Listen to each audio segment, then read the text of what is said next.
No niin, tästä alkaa Kiikumäentien videoesittely. Tästä mennään. Tässä näkyykin ulkona kautta nämä terassit ja tästä mennään sitten sisään. Kohta. Tää on tämmöisellä rinnetontilla. Ja nyt kävellään. Sisääntuloterassi on tässä, mihin saa myös pöydät. Ja tässä on ovi sisään. Mennään ensin sisään. Tässä on tämmönen eteinen. Ja nyt tullaan tavallaan olohuonekeittiön eteen. Mutta jos käydään ensin vaikka katsomaan keittiö. Keittiö on tässä, missä on pari jääkaappi, pakaste, yhdistelmät ja hellät ja pesukoneet, mikrot ynnä muut. Ja tämän keittiön vieressä alkaa sitten olohuone, missä on isot ruokapöydät ja sitten oleskelupöytiä ja sitten on tämmöinen levitettävä vuodessohvat ja se, missä on televisiot ynnä muut.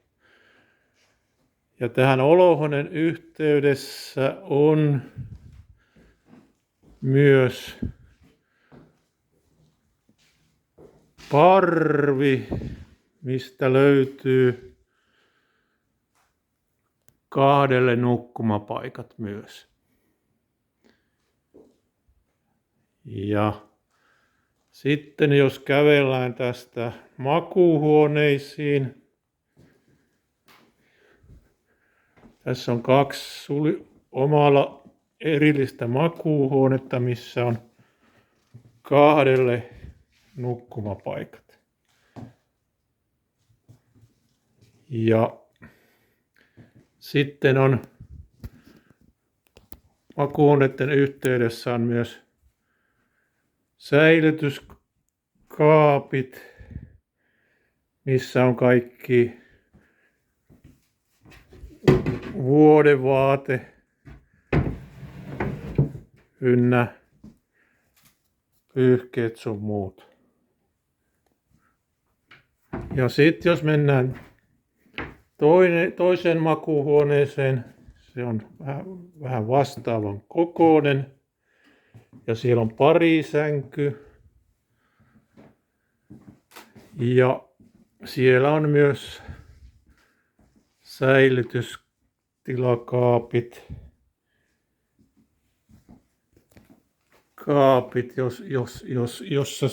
jossa on myös voi jättää omia vaatteita tai mitä nyt haluaa. Siellä on jokaiselle omia lokeroita säilytystila. No sitten kävellään tästä. Käydään vielä tästä yläkerrassa oma terassi, missä on pöydät sun muut. Eli täällä voi myös aika rauhassa ottaa vaikka aurinkoa tai syödä ulkona. Ja sitten kävellään alakertaan. Alakertaan menee raput.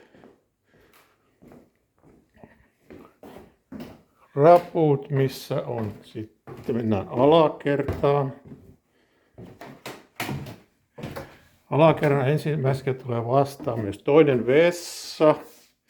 No vessa oli myös yläkerrassa, mikä nyt jäi tuosta katsomasta, mutta kuitenkin ovi oli siinä keittiön lähellä. Ja sitten siitä kävellään tämmöisen takkahuoneeseen, ja mistä pääsee myös alakerran terassille. Ovi. Täällä on takkahuone ja siellä on myös levitettävä sohva, televisiot ynnä muut. Ja sitten on tämmöinen takka, missä voi paistaa vaikka makkara.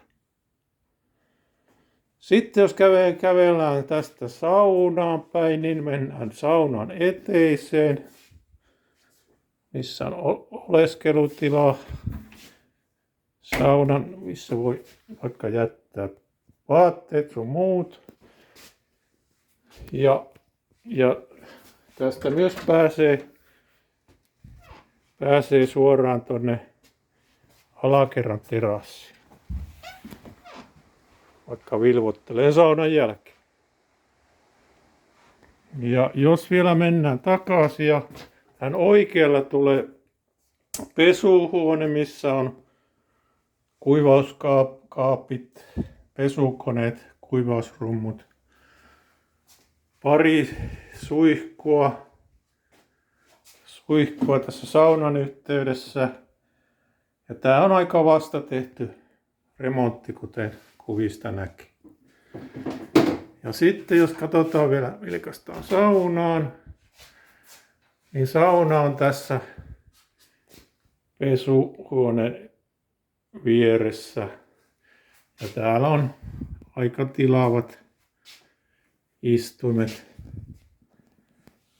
saunan, että tänne nyt mahtuu ehkä 5 henkeä vaikka yhdellä kertaa.